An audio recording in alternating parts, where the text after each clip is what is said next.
म्हणाला माझ्याकडे म्हणा म्हणून शेती भाती नाही आणि गाऊन कविता नाही. सर तुम्ही घेऊन दिला तर नक्कीच.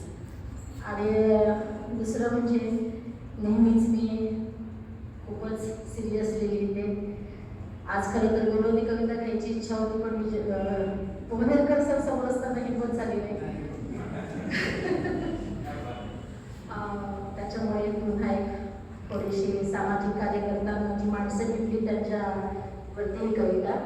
सरांची परवाच भेट झाली लायन्स क्लबच्या कार्यक्रमामध्ये आणि आज पुन्हा भेटीचा योग आला.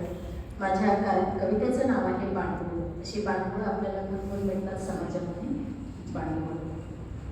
साचलेल्या पाण्यातील शेवाळाला भिलगावी बाणगुळ तशी बिलगतात माणसं एखाद्याला.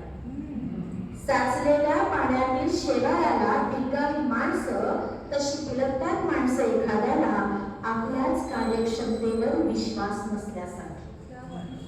आपल्याच कार्यक्षमतेवर विश्वास नसल्यासारखी त्यांच्या मनगटाला पोखरत राहते एखादी कीड. शेवाळ फोफावत जातं आणि बाणगुळ दाबली जातात त्याच्या वजनाखाली. शेवाळ फोफावत जातं आणि बाणगुळ दाबली जातात त्याच्या वजनाखाली. मी पाहिली माणसं भर चौकात एखाद्याला पदस्पर्श करताना. मी पाहिली माणसं भर चौकात एखाद्याला पदस्पर्श करताना. स्वार्थांनी लटकलेल्या हातांनी हसत हसत काही मांडतात दुःख. स्वार्थांनी लटकलेल्या हातांनी हसत हसत काही मांडतात दुःख. स्वतःच्याच नाकर्तेपणाचं. वटवृक्षाची पारंबी होऊन बसताना पोसला जातो वटवृक्ष.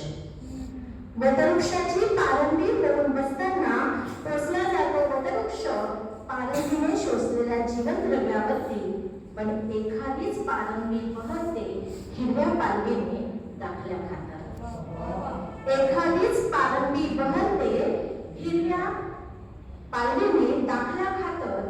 हातात हात असला तर चालणं सोपं होतं म्हणे. हातात हात असला तर चालणं सोपं होतं म्हणे. नवं म्हणणं सोपं झाले आजकाल.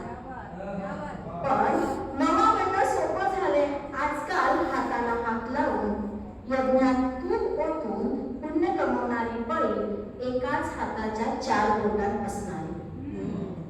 यज्ञात तूप ओतून पुण्य कमवणारी बळी एकाच हाताच्या 4 बोटात बसणारी. पण मग मम म्हणत हाताला बळकट करणारे हात पोचू शकत नाही त्या यज्ञाच्या पळीपर्यंत. पण मम म्हणत हाताला बळकट करणारे हात पोचू शकत नाही यज्ञाच्या पळीपर्यंत. यज्ञातल्या समिधा मात्र आनंदाने स्वाहा होतात. यज्ञातल्या समिधा मात्र आनंदाने स्वाहा होतात. तशीच स्वाहा होतानाही पाहिलीत मी माणसं. तशीच स्वाहा होतानाही पाहिलीत मी माणसं. पायाला विळखा घालून माणसाला घट्ट बिलगलेली माणसं विषारी असतात सापांपेक्षाही. पायाला विळखा घालून माणसाला घट्ट बिलगलेली माणसं विषारी असतात सापांपेक्षाही. फणा काढून करतात डंख काम संपल्यावर. फणा काढून करतात डंख काम संपल्यावर. माणसाचीच पायरी करून चढायचा असतो त्यांना महामेरू. माणसाचीच पायरी करून चढायचा असतो त्यांना महामेरू. स्वतःच्या कर्तृत्वावर विश्वास नसतो त्यांचा. पायरीवर मात्र विश्वास असला तरी. स्वतःच्याच कर्तृत्वावर विश्वास नसतो त्यांचा. पायरीवर मात्र विश्वास असला तरी. मला सांगा आपण समिधा तर नाही. मला सांगा आपण समिधा तर नाही. का होते आपली पायरी दुसऱ्यांसाठी. का होते आपली पायरी दुसऱ्यांसाठी.